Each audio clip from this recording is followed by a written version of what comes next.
this is what's going on. I'm being biased towards, right? And then I go home. Before I go home, I told the teacher, I was like, all right, don't worry. I'm going to find out what happened. So I go home. On my way home, I'm calling my sister. She's in a whole different state, like across country. I'm calling her. I'm telling her what happened. She's like, yeah, don't worry. Sometimes, people act like that. Don't worry. Calm down. I get home. I tell my husband the same situation. He's like, you know what? Yeah, he sees where I'm coming from, but he's just trying to calm me down. And then I'm just like, all right, bet. So finally, it took me a while. Yesterday, I had to sleep on it. I came back to the school, and then I saw the security guard. When I spoke to the security, I was like, excuse me, could I ask you what happened? What was the situation? He says that he was there. However, he didn't see what happened before. He just heard the honking. He turned around, he saw the honking, and he saw, me, letting the person pass or whatever. And he did see the other women.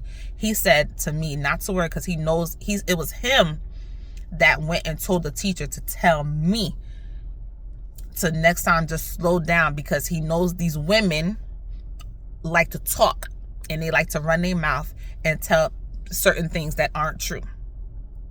So he was pretty much giving me a heads up. And the whole point of this whole story is because here I was thinking like they're out to get me. And although the situation could have been a biased situation, however, I took it, my perspective was completely different, because I took it as like, here these women are running to tell the security guard to tell me this, and kind of like put me in my place type thing, right? But then again, that was the human in me. But then after talking to my husband, after talking to my sister, after talking to God, the security guard explained to me it was him that wanted to give me a heads up and told the teacher to just give me the message, because he knows these people like to run their mouth. And it's unfortunate, because at the end of the day, it still feels like I was being biased towards. And unfortunately, my son is in a predominantly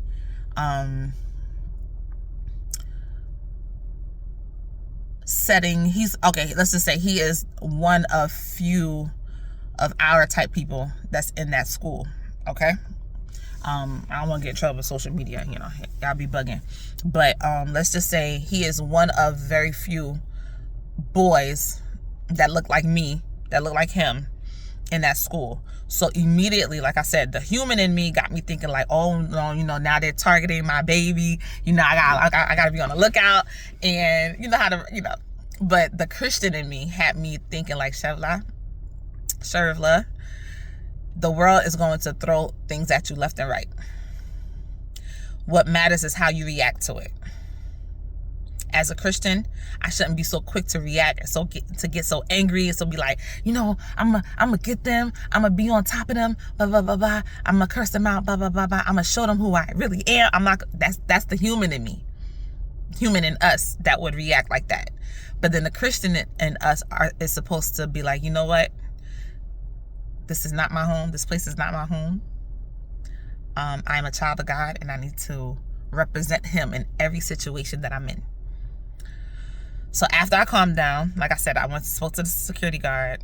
I felt like I handled that conversation much better. I was just like, well, I appreciate you letting me know, because he was like, yeah, he just wanted to give me a heads up, because he knows how these people are. Well, not these people, but those women, specifically those women, he knows they like to run their mouth. So it was pretty much, I took it as God giving me kind of like a looking out for me in that sense, kind of like sent the security guard to give me a heads up and like looking out for me and telling me that message to just be careful around these areas, because there are certain people who like to run their mouth and like to get people in trouble, kind of like Karens, I guess you could call them, like Karens. So although I was in the right, could you believe that? I was in the right. The other person was coming at me, and I'm honking to give him awareness, and yet I'm the one at fault. So anyway, that's how, that's the world we live in. Everything's not fair.